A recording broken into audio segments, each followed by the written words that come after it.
దేవుని ఔన్నత్యం, క్రిస్మస్ ఔన్నత్యం. మనం ఎందుకు ఈ లోకానికి వచ్చాము, మనం ఎందుకు ఈ లోకంలో పుట్టామనంటే కొన్ని దినాలు బ్రతికి లోకం చూసి వెళ్ళిపోదామని. మనం ఎందుకు వచ్చినామంటే బ్రతకడానికని వచ్చినాని.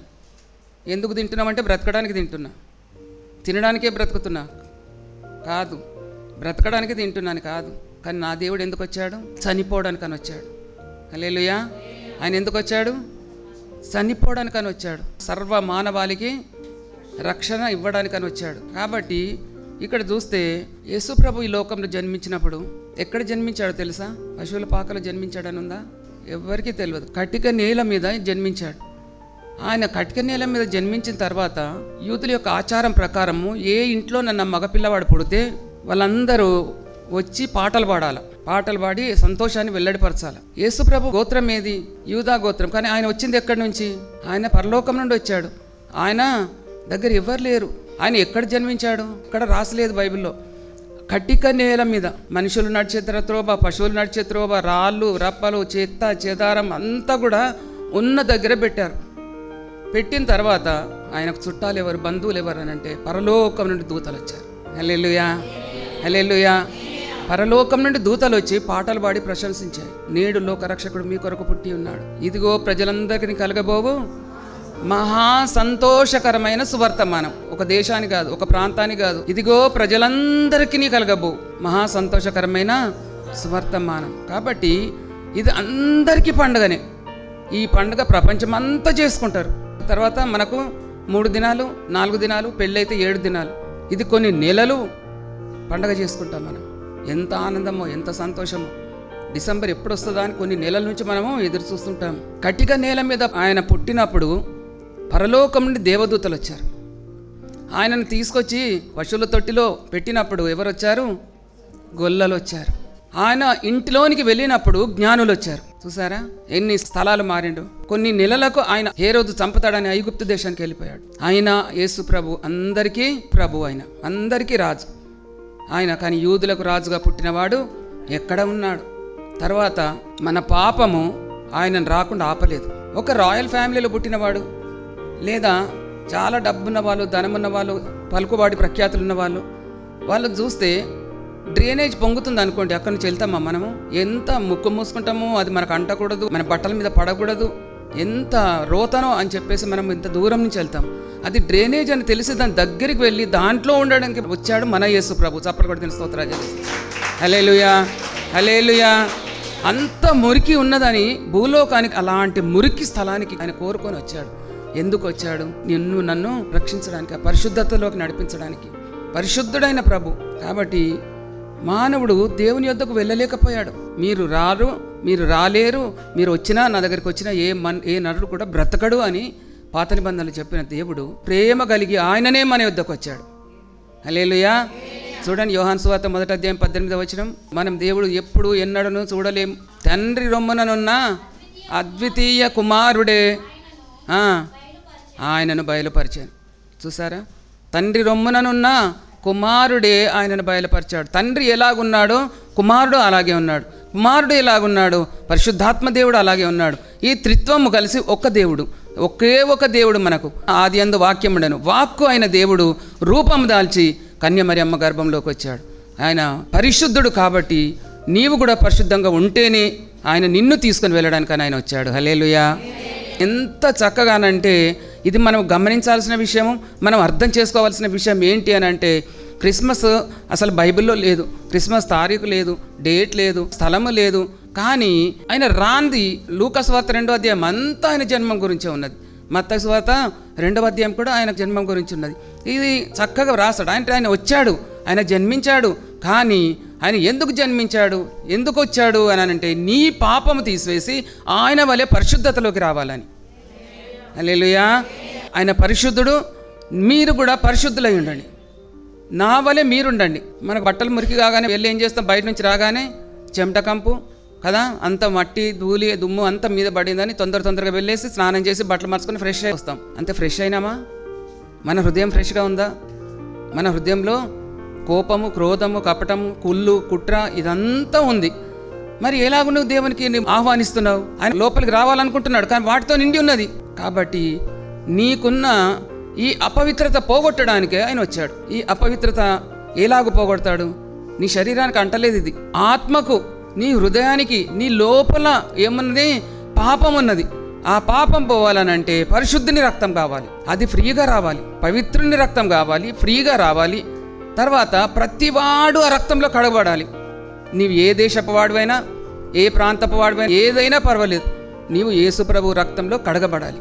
యూదా గోత్రంలో మనం పుట్టామంటే, క్రీస్తు వంశంలో నువ్వు పుట్టావంటే, ముందు మనము దేవుని దగ్గరికి రావాలి. అంటే యేసు ప్రభు దగ్గరికి రావాలంటే ఎందుకు బయట ఉన్న గొల్లలకు ఆ దేవదూతలు కనబడ్డారంటే కల్లా కపటం ఎరగని వారు. వాళ్ళు ఆత్మలో వాళ్ళు ఎలాగున్నారు? కళంకం లేకుండా ఉన్నారు, శుద్ధులై ఉన్నారు. అక్కడికి వెళ్ళారు దేవదూతలు. ముందు వచ్చి వాళ్ళు ఏం చేశారు? యేసు ప్రభువుని చూశారు, మ్రొక్కారు. కానీ జ్ఞానులు వచ్చారు. మనం ఏం చేస్తున్నాము? ప్రతిదినం ఆకాశం చూస్తాం, ప్రతిదినం చుక్కలను చూస్తాం, నక్షత్రాలను చూస్తాం. అరే ఇవి బాగున్నాయి, ఏది బాగున్నది. మేము ఎప్పుడు బయట పడుకున్నప్పుడు మేము అనుకుంటుంటాం, ఇక్కడ 3 చుక్కలు ఉన్నాయి, ప్రతిరోజు అవి చూస్తుంటామే. చూసి ముగ్గురు జ్ఞానులు అనుకుంటుంటాం. ఒకరోజు కనబడకపోతే అయ్యో అవి ఎందుకు కనబడలేదు అనుకుంటుంటే, కానీ అందరూ చూసినట్టు వీళ్ళు చూడలేదు కదా. అందరూ చూసినట్టు జ్ఞానులు చూడలేదు. వాళ్ళు ఖగోళ శాస్త్రజ్ఞులు, వాళ్ళు జ్ఞానులు. వాళ్ళు ఏమంటున్నారు? పోయిన వారం నేను చెప్పాను కదా, ఎవరైతే క్రీస్తును కలిగి ఉంటారో వారే జ్ఞాని. యెషయా భక్తుడు అంటున్నాడు, నా ప్రజలు జ్ఞానం లేకే నశించిరి. అంటే క్రీస్తు లేకుండా నశిస్తున్నాం. క్రీస్తు ఉండి కూడా వ్యర్థం. మనం వీరు పెదవులతో గనపరుస్తారు కానీ వీరి హృదయం నాకు దూరంగా ఉన్నది. గొల్లలు చూసారు, జ్ఞానులు చూసారు, మనం చూస్తున్నాము. ఈ నక్షత్రము పుట్టినప్పుడు ఒక గొప్ప వ్యక్తి పుడతాడని ఎవరికి తెలియదు, వారికే తెలుసు. కాబట్టి వారు నడిపించిన కొద్ది వాళ్ళు వచ్చారు, ఆ చుక్కను చూసుకుంటూ వచ్చారు. వాళ్ళు హేరోదు రాజు దగ్గరికి వచ్చి ఏమంటున్నారు? యూదుల రాజుగా పుట్టిన వాడు ఎక్కడున్నాడు? హేరోదు రాజే యూదుల రాజు. ఆయన దగ్గరికి వచ్చి యూదుల రాజుగా పుట్టిన వాడు ఎక్కడున్నాడు అంటే వాళ్ళని చంపేయలేదు. కాబట్టి జ్ఞానం కలిగి ఉండాలి. మనం జ్ఞానం కలిగి ఉంటే నువ్వు దేవుని కలిగి ఉంటావా? డబ్బు కలిగి ఉంటే నువ్వు దేవుని కలిగి ఉంటావా? పేరు ప్రఖ్యాతులు కలిగి ఉంటే నువ్వు దేవుని కనుగొంటావా? దేవుని దగ్గరికి వెళ్తావా? ఏది ఉన్నా లాభం లేదు. ఏది కావాలి నీకు అనంటే పరిశుద్ధత కావాలి. హల్లెలూయా. నీవు దేవుని చూడాలంటే నీకేం కావాలి? పరిశుద్ధత లేకుండా ఎవడును ప్రభువును చూడలేడు. పరిశుద్ధత లేకుండా ఎవడును ప్రభువును చూడలేడు. కాబట్టి నీకు పరిశుద్ధత కావాలి. నీ లోపల నుంచి పాపం పోవాలనంటే పరిశుద్ధుడు రావాలి. రోమా 3:22 అది యేసుక్రీస్తునందలి విశ్వాస మూలమైనదై నమ్మువారందరికీ కలుగు దేవుని నీతి అయి ఉన్నది. ఏ భేదమును లేదు. అందరినూ పాపం చేసి దేవుడు అనుగ్రహించే మహిమను పొందలేకపోతున్నారు. అందరినూ పాపం చేసి, అందరం పాపాత్ములమే, ఎవ్వరం పరిశుద్ధులం కాదు.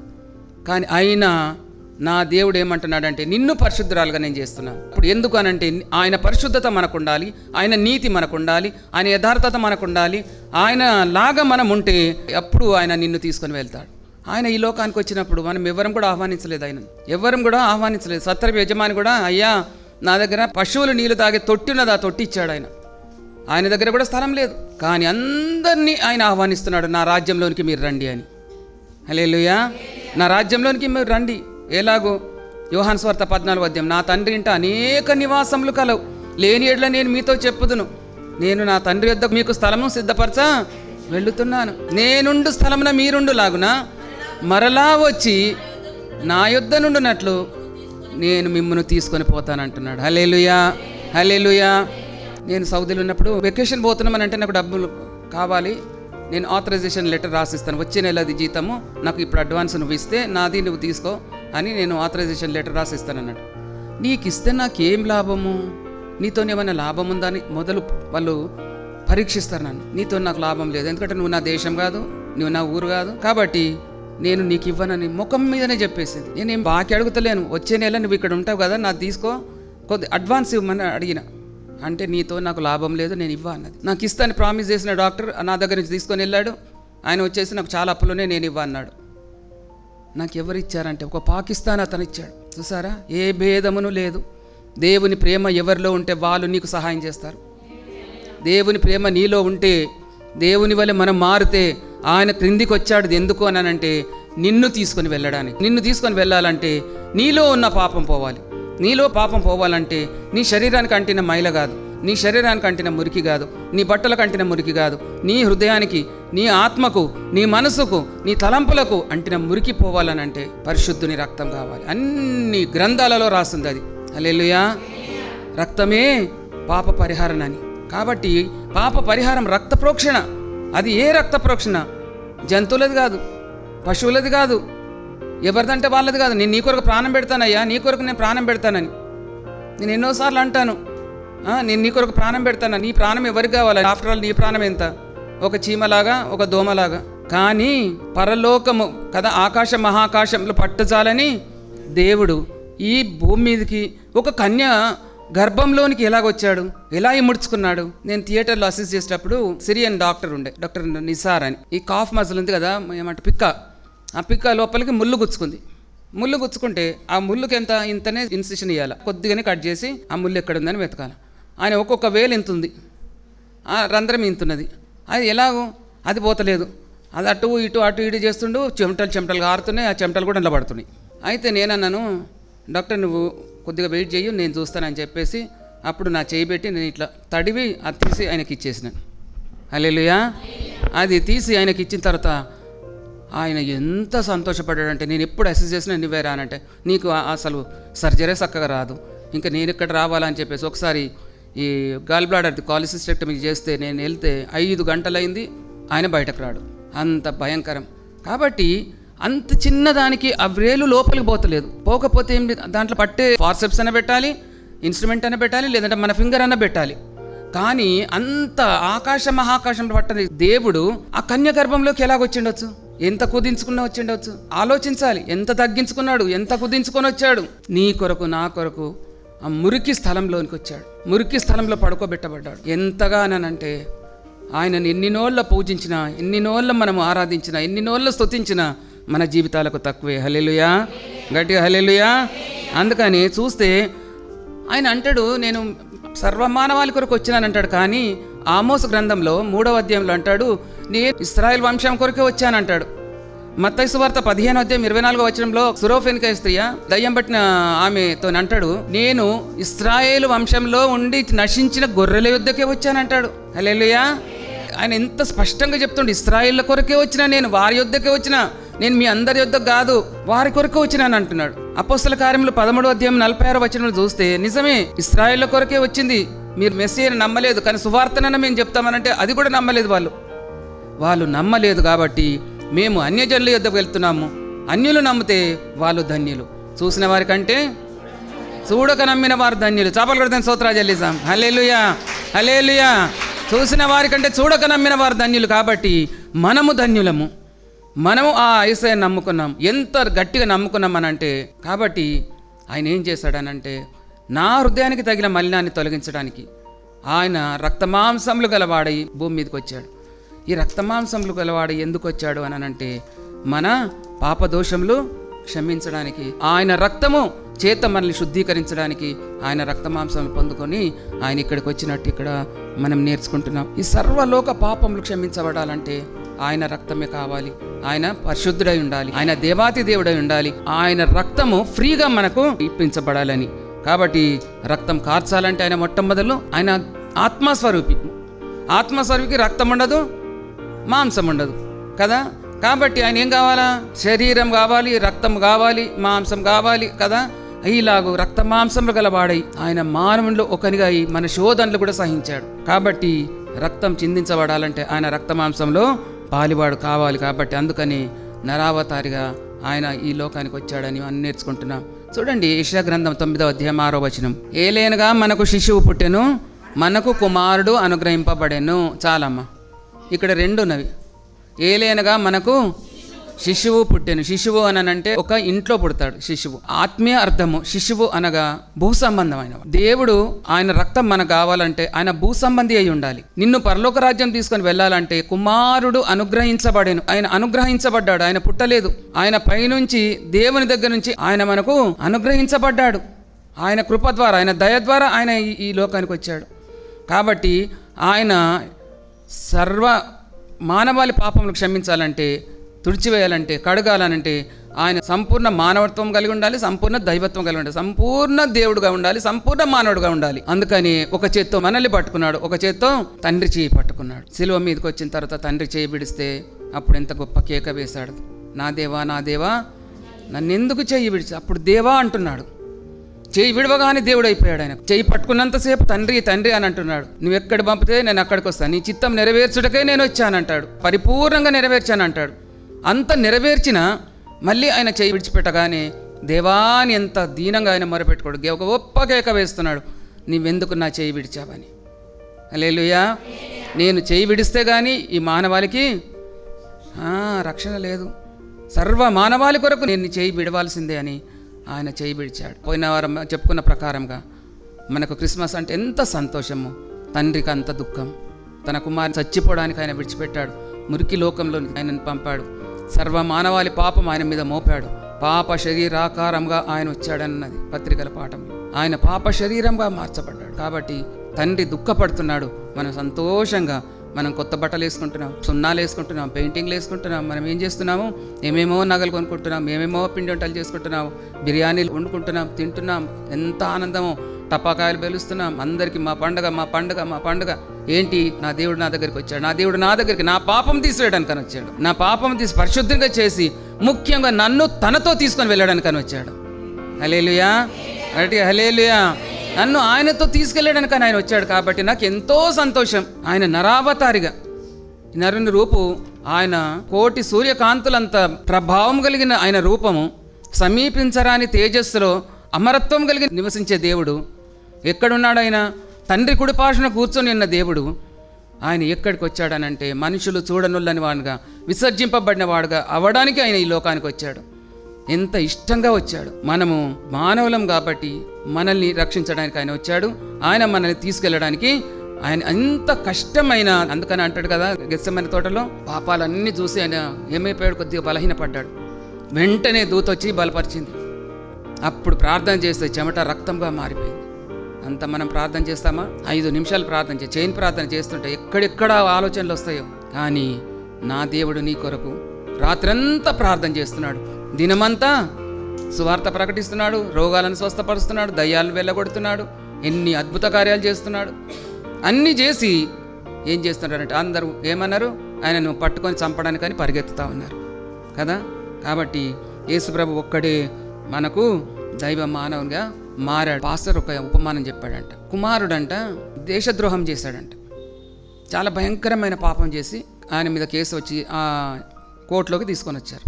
ఏ కోర్టులోకి అంటే తండ్రి జడ్జిగా ఉన్నాడు, అదే కోర్టులోకి తీసుకొని వచ్చాడు. కిటకిటలాడుతుందంట కోర్టు అంతా. ఏం న్యాయం చెప్తాడు, ఏం న్యాయం చెప్తాడు? తన కొడుకు కదా, ఆయన న్యాయం చెప్తాడా, న్యాయం చెప్తాడా? అది వినడానికని వచ్చారు. రాత్రి అంతా భార్య బ్రతిమలాడుతుంది, నా కొడుకును చూడండి, నా కొడుకును చూడండి, నా కొడుకును చూడండి, చాలా భయంకరమైన పాపమే, కానీ నా కొడుకుని చూడండి అని రాత్రంతా బ్రతిమలాడుతుందంట. ఆయన ఏ చప్పుడు చేయలేదంట, ఏది ఒట్టు పెట్టుకోలేదంట. నేను విడిపిస్తానని లేదు, విడిపించానని లేదు.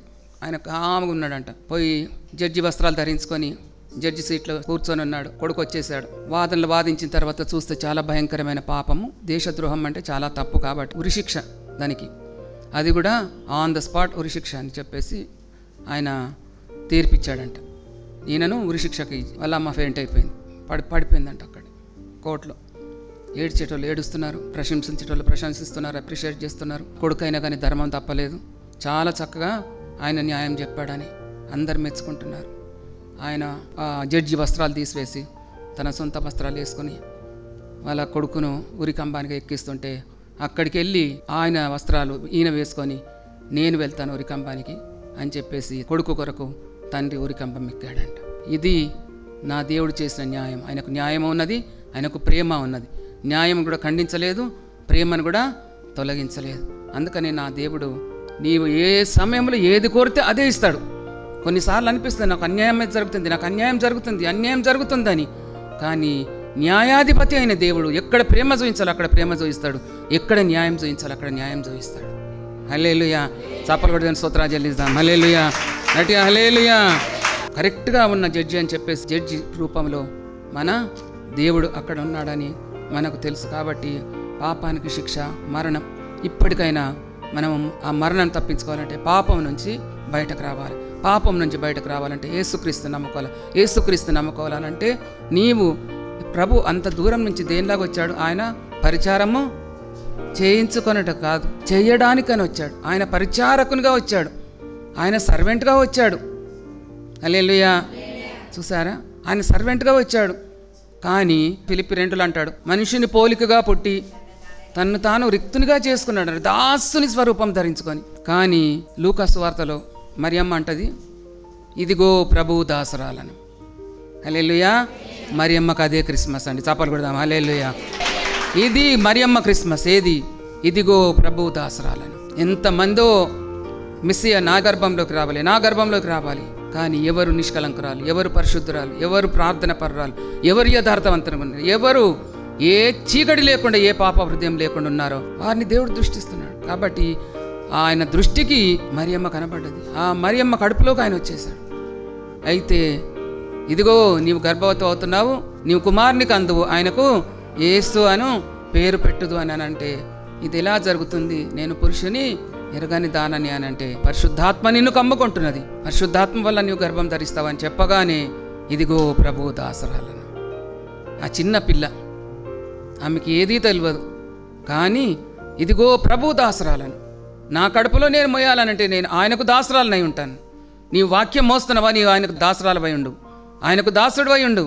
నీవు ఆయన వాక్యం మోస్తే ఆయన వాక్యం మోయడం కాదు, ఆయన కాడిని ఎత్తుకోవాలి. ఆయన కాడిని ఎత్తుకోవాలనంటే నీవు దాసరమై ఉండాలి. ఇదిగో ప్రభు దాసరాలను, నీ చిత్తము చొప్పున నాకు జరుగునుగాక. మనకు క్రిస్మస్ ఉన్నదనంటే మనకున్నంత ఆడంబరము ఎవరికీ లేదు. కానీ ఆమె ఏమంటుంది? దీన దాసరాలను, నాకు ఇంత గొప్ప ధన్యత వచ్చిందని. మరి ఆమెకు అది క్రిస్మస్ అయింది. కాబట్టి మనకు క్రిస్మస్ పండుగ ఏంటి? వారానికా, ఒక్కొక్క నెలకా, లేదా సంవత్సరానికి ఒక్కసారా? ఎప్పుడు ప్రార్థన చేస్తే అప్పుడు ప్రభువు నిన్ను అలుముకోవాలా, ప్రభువు నిన్ను కమ్ముకోవాలా. అదే నీకు క్రిస్మస్. నీ మనసంతా సంతోషం, నీ హృదయం అంతా సంతోషం, అదే క్రిస్మస్. పడుకున్నవారు, నిద్రపోతుగా ఉన్నవాళ్ళు, లేదా నిర్లక్ష్యంగా ఉన్నవాళ్ళు, ఇంకా రక్షణ తీసుకొని వాళ్ళు, ఇంకా ఎవరైతే నామకాది క్రైస్తవులుగా ఉన్నారు, ఆయన మళ్ళీ రెండోసారి వస్తున్నాడు. రెండోసారి వచ్చే వరకు నీవు సిద్ధంగా ఉన్నావా? 10 మంది కన్యకలు ఎలాగున్నారు? అందరికీ రక్షణ ఉంది, అందరికీ వస్త్రాలు ఉన్నవి, అందరి దగ్గర దీపాలు ఉన్నవి, అందరూ సిద్ధపడి ఉన్నారు. కానీ ఆయన లేట్ వచ్చిందని చెప్పేసి ఇక్కడ నూనె అయిపోయింది, అక్కడ పరిశుద్ధాత్ముడు అయిపోయాడు. విసుగు వచ్చేసి అందరు నిద్రపోతున్నారు. ఎవరి దగ్గర అయితే ఆయిల్ ఉందో, ఎవరి దగ్గర అయితే పరిశుద్ధాత్ముడు ఉన్నాడో వాళ్ళ దీపాలు వెలుగుతున్నాయి, వారు ఆయనతో వెళ్ళిపోయారు. ఇంతసేపు చేసిన భక్తి అంత వ్యర్థమే. 40 ఏళ్ళు చేసావా, 50 ఏళ్ళు చేసావా, 60 ఏళ్ళు చేసావా, 70 ఏళ్ళు చేసావా, నీ భక్తి వ్యర్థం. ఎందుకు అని అంటే ఆయన వచ్చినప్పుడు నీకు ఆత్మ లేదు, నువ్వు ఆయన గుర్తుపట్టలేవు. యేసు తన వారిని ఎరుగును, యేసు తన వారిని ఎరుగును. కాబట్టి ఆయన తన వారిని తనతో తీసుకొని వెళ్ళి, ఆయన రెండోసారి వచ్చినప్పుడు తన వారిని తీసుకొని వెళ్ళడానికి అని వస్తుంది. మొదటి రాకడ ఎలాగుంది? ఆయన చాలా దీనంగా వచ్చాడు, పశువుల తొట్టిలో పడుకున్నాడు, నేల మీద పడుకున్నాడు, చిన్న ఇంట్లో పడుకున్నాడు. ఆయన 2 సంవత్సరాల నుంచి 30 సంవత్సరాల వరకు కార్పెంటర్ ఇంట్లో అదే పనులు చేసుకుంటూ చేరాడు. కాబట్టి ఆ పని అంత తగ్గించుకొని చేసినవాడు 30 ఏళ్ళు కాగా బాప్తిసం తీస్తున్నాడు. బాప్తిసం తీసుకుని ఆలస్యం లేదు, ఆయన పరిశుద్ధాత్మ పొందుకున్నాడు. పరిశుద్ధాత్మ పొందుకున్నాడు, ఆలస్యం లేదు. 3.5 సంవత్సరాలే ఆయన పరిచయం చేసి లోకమంతటిని, ఈ ప్రపంచమంతటిని కదా భూదిగంతంలో వరకు సువార్త ప్రకటించబడుతుంది. ఎక్కడికి పోయినా కానీ బైబిల్ ఉంటుంది, ఎక్కడికి పోయినా కానీ యేసయ్య నామం ఉంటుంది. ఎక్కడికి వెళ్ళినా ఆయనను ప్రకటిస్తున్నాం. ఆయన గొప్ప సేవ చేశాడు. కానీ మనం అలాంటి సేవ చేయటం లేదు, మనల్ని చూసి ఆయన సంతోషపడటం లేదు. ఎందుకనంటే మొదటి తరం క్రైస్తవులు ఆయనను ఎంతగా సంతోషపరిచారో మనము ఏది కూడా సంతోషపరచడం లేదు. ఎన్ని చర్చెస్ కూలద్రోయబడ్డాయి, ఎంతమంది చంపబడ్డారు, ఎంతమంది టార్చర్ చేయబడ్డారు, హెరాస్ చేయబడ్డారు. కానీ మనము వారి కొరకు ప్రార్థన చేయటం లేదు. ఎన్ని భూకంపాలు వస్తున్నాయి, ఎన్ని సునామీలు వస్తున్నాయి, ఎన్ని జలప్రలయాలు వస్తున్నాయి, ట్రైన్లు పడిపోయాయి, ప్లేన్లు పడిపోతున్నాయి, బస్సులు, కార్లు అన్నీ కూడా యాక్సిడెంట్స్ అవుతున్నాయి. ఎందుకు అనంటే అయ్యో ప్రభా నా ప్రార్థన తక్కువ ఇలాగవుతుందని లేచి ప్రార్థన చేసేవారు ఎవరున్నారు? నా కుమారి నిద్రపోతున్నా, నువ్వు లే, యోనాను లేపిన దేవుడు నిన్ను లేపుతున్నాడు. హల్లెలూయా. 4 గోడల మధ్యలో కాదు నీ సువార్త. నేను ఎందుకు శుభవార్త కొరకు తాపత్రయపడుతున్నా? మనం బయటకు వెళ్ళలేకున్నా వాక్యం భూదిగంతంలో వరకు వెళుతుంది. ఎవరైతే స్పాన్సర్ చేస్తున్నారో వాళ్ళ పేర్లు జీవగ్రంథంలో రాసుకోమని నేను ప్రార్థన చేస్తాను, తప్పకుండా చేస్తాను. అది నీ చిన్న 200 రూపాయలు కావచ్చు, కానీ నీ పేరు ఎక్కడున్నదనంటే జీవగ్రంథంలో కనబడుతుంది. ఎందుకనంటే నువ్వు చేయకున్నా, నేను చేయకున్నా ఎవరో చేస్తున్నారు కాబట్టి, వాళ్ళు పంపిస్తున్నారు కాబట్టి దేవుని రక్షణ, ఆ రక్షణ తీసుకొని ఆ వెలుగు నీ లోపలికి వస్తున్నది. 3 జ్ఞానులు ఉన్నారు, హేరోదు కూడా ఉన్నాడు వాళ్ళతో, నేను కూడా పూజిస్తానన్నాడు. కానీ ఆయన చంపడానికని వస్తున్నాడు. యేసుప్రభును మనం ఏం చేస్తున్నాం? పూజించడానికి వస్తున్నామా? చంపడానికని వస్తున్నామా? యేసుప్రభును ఏం చేయడానికని వస్తున్నాం? అందుకని మనలో ఉన్న పాపం విడిచిపెట్టాలి. ఆయనకున్న పరిశుద్ధత మనము ఆయన రక్తంలో కడుగుకొని, ఆయన పరిశుద్ధత మనము తెచ్చుకొని మనం ఏం చేయాలనంటే ఆయనతో సహా మనము ఆయన వెనుక అడుగులో అడుగు వేస్తానే నడుస్తూ పరలోక రాజ్యం వెళ్ళాలి. ఎందుకంటే ఆయన తిరిగి రానైన దేవుడు నిన్ను తీసుకొని వెళ్ళడానికి ఆయన వస్తున్నాడు. నీవు సిద్ధపడి ఉండవని ఈ క్రిస్మస్ మరి ఒకసారి మనకు వచ్చింది. కాబట్టి ఎంత ఔన్నత్యంగా ఉంటే, ఎంత ఉన్నతంగా నువ్వు ఆయనను ఆరాధిస్తే అంత ఉన్నతంగా దేవుడు నిన్ను ఉన్నత స్థితిలో ఉంచుతాడు. ఆయననే హోస్ట్గా ఉంటాడు, మనం గెస్ట్స్ అక్కడ. కాబట్టి అలాంటి భాగ్యం దేవుడు మనకు అనుగ్రహించునుగాక. దేవుడి వాక్యాన్ని దీవించునుగాక. ఆమేన్. పరలోకపు తండ్రి, మీ పాదం లెక్కలేనని స్తుతులు స్తోత్రం. ఇంతవరకు మీరు మాతో ఉన్నారు ప్రభా. ఈ 12వ మాసం ఆకాశం మహాకాశములు పట్టజాలని దేవుడు ఈ భూమిలో మీదకి ఎలాగొచ్చారు, మరి అమ్మ గర్భంలోకి ఎలా మిమ్మల్ని మీరు తగ్గించుకున్నారు దేవా. ఇదంతా వింటే ప్రభా మాకు నమ్మశక్యం కానీ నిజాలు మాకు మీరు చూయిస్తున్న దేవుడు తండ్రి. మాతో మాట్లాడిన దేవా మీకే స్తోత్రం. క్రిస్మస్ ఔన్నత్యాన్ని మేము జ్ఞాపకం చేసుకున్నాము. ఎన్నో మర్మాలు మీరు మాకు విప్పి చెప్పారు. వాక్యం ప్రతి ఒక్క హృదయాలు నాటింపజేయండి.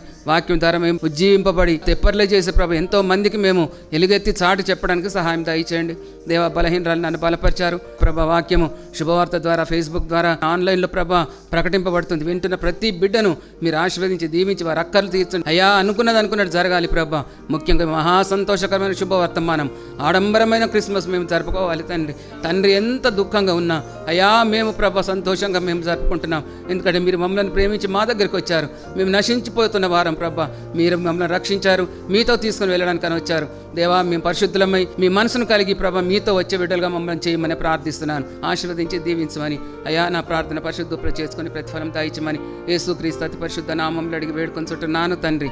ఆమేన్. యేసు రక్తమే జయం, ప్రవేశ నామే జయం, ప్రవేశ రక్తం సంపూర్ణ విజయం కలుగును గాక. ఆమేన్. అందరూ ప్రేజ్ ది లార్డ్ అండి. Praise the lord. దేవుడు మిమ్మల్ని అందరిని ఆశీర్వదించును గాక.